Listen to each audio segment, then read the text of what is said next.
The only thing that matters at the NFL Combine is, of course, who can throw the ball the hardest. And that honor goes to Jaxon Dart, who gripped it and ripped it at 58 miles per hour, and he didn't even throw a spiral.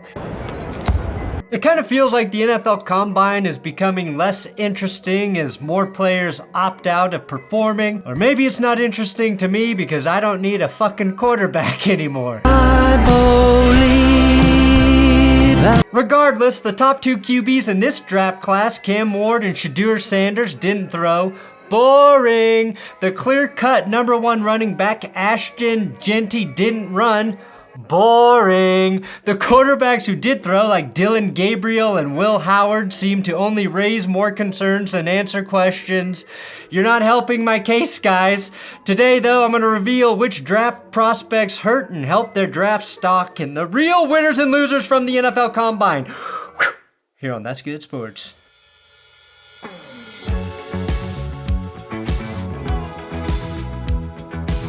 Today's episode is sponsored by Ridge.com/thatsgood.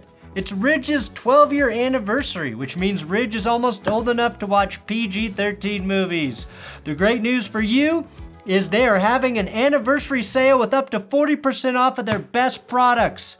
I've got a couple Ridge wallets, and now that my team is good again, I'm not embarrassed by it. And the newest addition is the carbon fiber Broncos wallet. Ridge simplifies your way too thick wallet and organizes your keys and everyday carry essentials. Ridge has 30 plus colors to choose from in every NFL team. These bad boys can hold up to 12 cards plus cash while staying incredibly slim. Plus, you can customize your wallet with attachments like an AirTag holder, a cash strap, no need to purchase if you're strapped for cash, and a money clip. You can fit up to 6 keys in the key case, which for me made me realize I had about 4 keys on my key ring that were complete mysteries. Had no clue what they unlocked. So, did I throw them away? No, I put them in a drawer just in case they opened something somewhere. And the key cases also are available with the NFL logos. I like that the case keeps your keys from moving around in your pocket.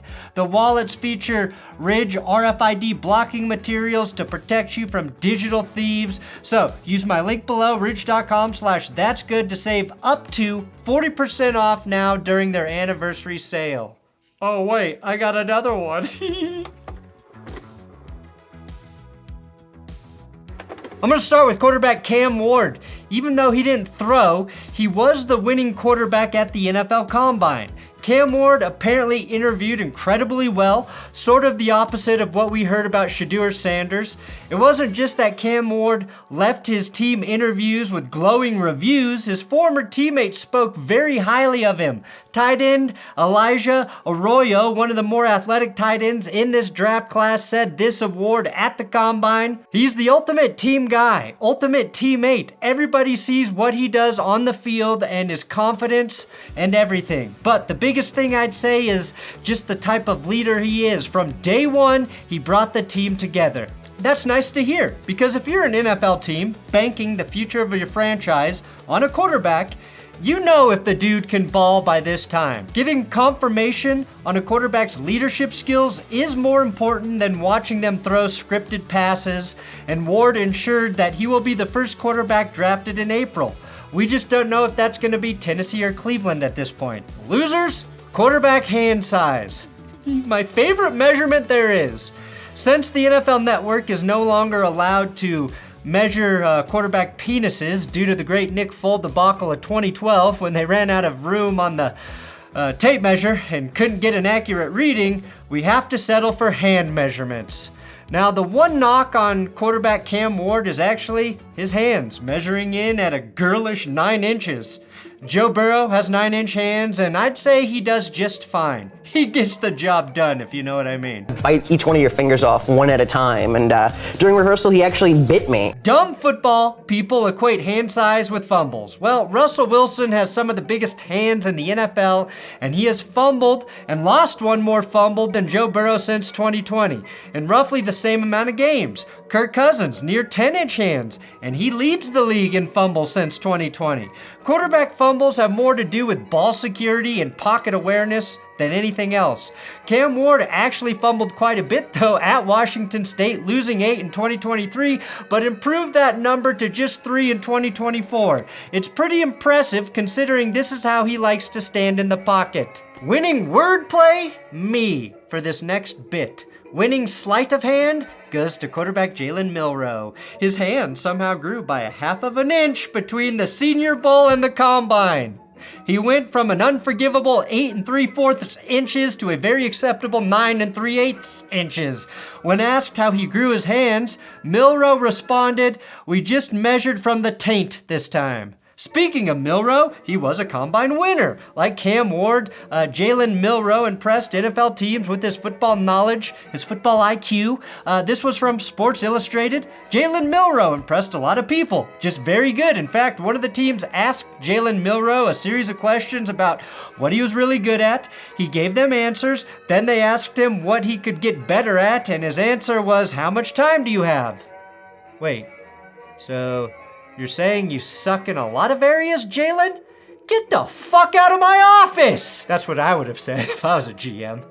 Just to see how he responded, because we know NFL teams love self-awareness, and a guy who can critically evaluate himself. It shows you're prepared to put in the work to get better. You can't improve if you think you're perfect. Unlike Ward, Milroe threw at the Combine, and despite the fact that he literally can't hold on to a football with his baby dick fingers, he hit one of the better deep balls on the throwing day, but also missed an out route. I think he ultimately broke even throwing. Milroe, though, decided to not run at the Combine, and that is my losing opportunity. Jalen Milroe claims he can run a 4.3 40-yard dash. If he did that at the Combine, he would have certainly boosted his draft stock. While we're on size, unfortunately, one of the bigger losers was Oregon receiver Tez Johnson. He was the smallest player at the Combine by weight. He's 5'10" and very slim at 154 pounds, which actually made him the lightest prospect since 1999. I know what my weight is, and a lot of guys out here know what my weight is, but watch the game film on Saturday. Tez is actually the adopted brother of Bo Nix, which is a big reason I've seen him linked to the Broncos every single time he made a play at Oregon. With 20 touchdowns and 2,000 receiving yards combined in the last 2 seasons, there were a lot of those plays. Tez is quick. You have to be at that weight, and while he had an elite 3-cone speed at 6.65 and clocked the fastest miles per hour during the wide receiver drills, his 40 time is all anyone really talked about. A 4.51 when really he needed to hit 4.3 speed to help his draft stock. Now I'm rooting for Tez, and knowing he's a day 3 pick, I just hope he lands in a good situation. And by good situation, I mean a city that has a culinary scene with extremely high calories so he can bulk up a bit and survive in the NFL. It's weird because Tez is a really good receiver. He has the tape to prove that, but as someone who tries to not overreact to things like his light frame, it's actually a concern. I know that as a guy who weighs about 150 pounds. There just aren't guys in the NFL who weigh 154 pounds. Even the 5'7" kicker for the Saints, Blake Grupe, weighs 156. Tank Dell is probably the closest comp.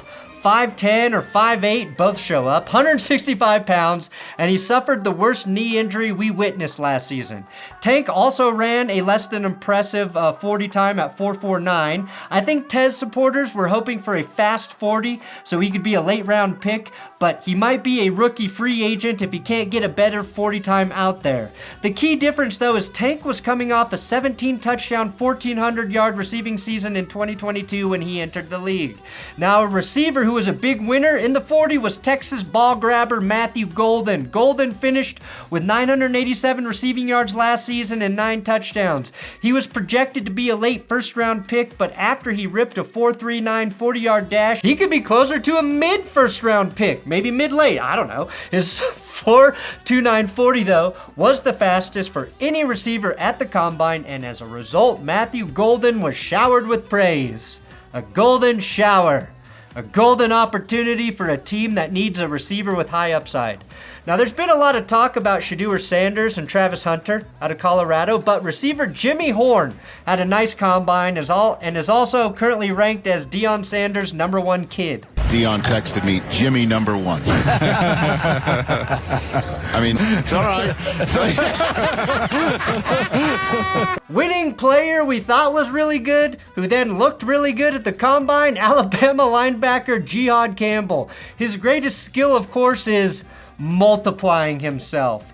He's literally the only guy in the draft who can also be an entire 11-man defense. Look, confirming that you're a stud is always a good thing, and he is going to be the first linebacker taken. Will and I are working on a quarterback video, so I'm going to save some of my thoughts on guys like Jaxon Dart and Quinn Ewers for that. But in terms of throwing, both Dart and Ewers performed well and increased their draft stock based on their throwing sessions. Losing promise, receiver Isaiah Bond, who said he was going to break the record for fastest 40-yard dash. I guess his word is not his bond. Now, the record was set by Xavier Worthy last year at 4.21. Oh! Bond ran his 40 at 4.39, so not even close. The only thing that took longer than Bond running the 40 was the Oscars tribute to the Bond film franchise. Here's my advice. Do not say you will break the record for the 40-yard dash until you break the record for the 40-yard dash. It's a curse and probably the single hardest thing to do at the combine, and if you don't come close to breaking it, you're only gonna hurt yourself. Someone who may have vaulted themselves into the first round was Arkansas edge rusher Landon Jackson, who jumped 40.5 inches in the vertical, best at his position, and 10 feet 9 inches in the broad jump, which was second best for his position. Now, that's pretty damn impressive for a 6'6", 264-pound man. Imagine a guy who's already 6'6", jumping another 40 inches to bat down a pass at the line of scrimmage. Hell, at that rate, Kyler Murray might be throwing underneath his legs for a completion. Jackson had 6.5 sacks in 2024, and he's now a good bet to go late in the first. In fact, he's already had a formal meeting with the Buffalo Bills, who pick 30th overall and could definitely use someone to replace Von Miller. And this just in, the Bills have traded spots with the Chiefs, so the Chiefs can draft him instead. Winning mullet? Tate Ratledge. He's a pretty good offensive lineman, but Tate, if you change that mullet to a rat tail, you'll be goated. Sorry, not to mix animals here. Hall of Famer. You'll be a Hall of Famer. He's a man. He runs a 4.97 40. Please, don't forget to subscribe here to my YouTube channel, That's Good Sports. Free agency's next week, and I'd like to be at 715,000 subs by free agency. Losing medical, that goes to Abdul Carter. Imagine being so good at sports you don't even know you have a stress reaction in your foot. A quick Google search will show you a stress reaction isn't what you have when your team loses, but microscopic damage to a bone due to repetitive stress that can turn into a stress fracture if not addressed properly.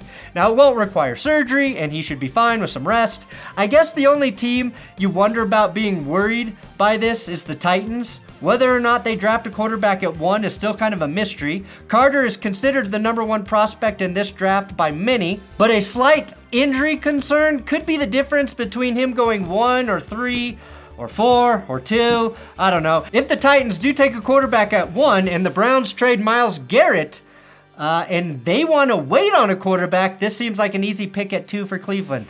A big winner was Shemar Stewart. Texas A&M edge/defender Shemar Stewart's jumping numbers were very similar to Landon Jackson, who we talked about earlier. He also ran a 4.6 40 at 267 pounds. He played closer to 290 on the season. Stewart is definitely a freak, but the big knock on Stewart is that he only had 4.5 sacks in 3 college seasons. Total, not per year.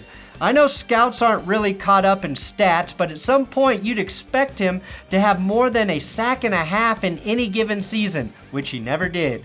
Loser, the Jacksonville Jaguars, when they somehow trade up to pick #1 and draft Shemar Stewart. PFF has him going 8 to the Panthers, and Lance Zierlein has him going 9th to the Saints, either of which I think is a really bold move given his lack of college production. At some point, if you're such a specimen, you should run into a couple sacks, right? I hope he's great, but if the words, "at some point it should click," are in the breakdown of your play, you should be a day 2 guy. If this combine confirmed anything, it's that all the running backs are winners. It's a deep class, and again, Ashton Jeanty, the number 1 back, didn't test. I feel like the running backs could have jogged their 40s and then taken giant shits at the end of their jog, and it would not matter. A handful of backs clock speeds over 23 miles per hour.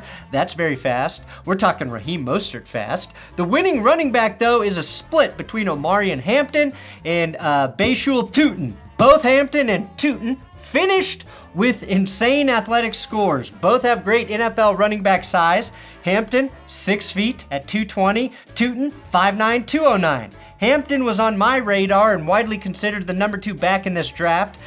Tootin probably helped his draft stock the most, clocking the fastest 40 time of all the backs at 4.32. He also boasted a RAS score of 9.37, which puts him as the 53rd best running back athlete since 1987, measured against 1,909 other backs.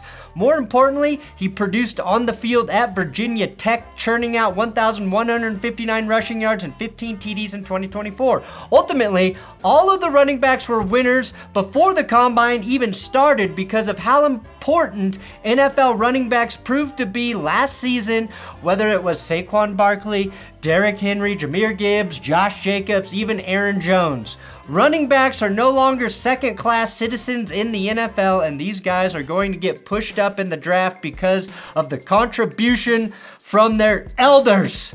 And by elders, I mean 28 to 30-year-old men. Speaking of shit, a big winner, the NFL social media account for posting the faces of the 40, which looks like a dozen different men on the toilet after a heavy night of eating and drinking. Please do this every year, NFL. Winning Raz, that goes to safety Nick Emmanwori. Not only did he have a good relative athletic score, he had a perfect 10 out of 10 Raz. Once I give your girl the wrist face, there's no chance she's coming back. Emmanwori had a 4.38 40-yard dash, which is absurd for a safety. That's corner speed, like a good corner. The knock on him is that he's a little inconsistent in run support, but his elite size and speed should make him a slam dunk first rounder. He was so good at the combine, he could be the first safety drafted. Now, many think that guy's gonna be Georgia's Malachi Starks, but he did not test well. And I've seen Emmanwori ranked ahead of Starks by Daniel Jeremiah even before his combine performance. Winning country Egypt, Boise State Bronco, Ahmed Hassanin could become the first NFL player born in Egypt. Yes, his draft pick now carries a tariff. But he had 9.5 sacks last year, 12.5 the year before. His game tape checks out, and he had a very solid combine. Now, he didn't start playing football until 2019, so when his measurables are on par with very good college production, the thought is that he could get a lot better with more time played. James Pierce is considered a top 6 edge rusher in this draft, but he ran a 4.47 40, which was the fastest 40 for any of the edge defenders. He also had the fastest 10-yard split. I don't think this propels him to the number 2 spot at edge, but this could jump him a few spots if a team believes his athleticism gives him an advantage over another player who maybe had better college production. Losers, the metric system. A handful of the top 5 projected draft picks, quote, came up short in their measurements. Now, this would have never happened if we were on the metric system, but we didn't win WW2 just to go back to meters and quid and stone and all that silly made-up shit. Mason Graham and Will Campbell, though, are slam dunk top 10, probably top 5 picks, but they all fell short of what people were hoping for with their arm length. Campbell's arms were under 33 inches, which the scouts don't like at the tackle position, which needs a lot of reach. You can go look at my tape. There's not one play on there that when I get beat, you say, oh, that's because he has shorter arms. As for Graham, a defensive tackle, he had the best production score out of any defensive tackle in the draft, but his athleticism score just 13th. Personally, I'm going to bank on what we saw from those monsters on the field. If either of those guys fall because of this stupidity, a team like the Jets, Panthers, or Saints, dare I say even the Bears, will be massive beneficiaries. Under the radar riser, quarterback Brady Cook. Cook's draft stock took a huge hit when he chose this haircut, which is like Carrot Top asking for the Mahomes cut. But the Missouri QB took full advantage of his throws. He ran a 4.59 40-yard dash, which was the fastest of the 3 QBs who had the balls to run, and the fastest a Ginger has ever run the 40. It's also faster than Josh Allen and Patrick Mahomes. Losing accuracy, QBs Dillon Gabriel and Will Howard. It felt like all of the quarterbacks were off by quite a bit in their throwing portion of the combine, but Dillon Gabriel and Will Howard, 2 of the most experienced QBs we've seen in college football, really seemed to miss the mark. Howard was really erratic, but a lot of those throws were geared for righties, and Gabriel does have the mark of the devil as a left-handed QB. When guys like Shedeur or Cam Ward decide to not throw, the guys below them, if they don't take advantage of the throwing portion of these drills, it's just a missed opportunity to make themselves stand out. Winning corner, Kentucky's Maxwell Hairston, who ran a 4.28 40 time after many teams had concerns about his speed. Are we that dumb? How slow does a guy have to look on the field for draft scouts to say he might be too slow, only to watch him blaze the fastest 40 time at the position group? Biggest loser of the combine, possibly Shedeur Sanders? This is one of the most hot button issues coming out of the combine. What kind of guy is Shedeur Sanders? He was labeled brash and arrogant by the quarterback coach of a team picking within the top 7 of the draft after an interview, but he's also gotten rave reviews from members of the media. Sanders didn't throw or work out, so these interviews are really all anyone has to talk about until his pro day. But I think this just highlights what we already knew about Shedeur. He's going to be extremely polarizing as a prospect and as a personality. We'll have a video on Sanders coming out soon, but I will say that Shedeur probably knows where he wants to go and where Deion wants him to go, and might not be as engaged in interviews with teams he doesn't want to play for. Just my guess. Thanks for watching That's Good Sports. Please don't forget to subscribe here on YouTube. If I get 1 million subscribers, I'll go to the combine and run the fastest 40 you've ever seen in your life. 3:39. 3:39 is my 40 time. Nerds.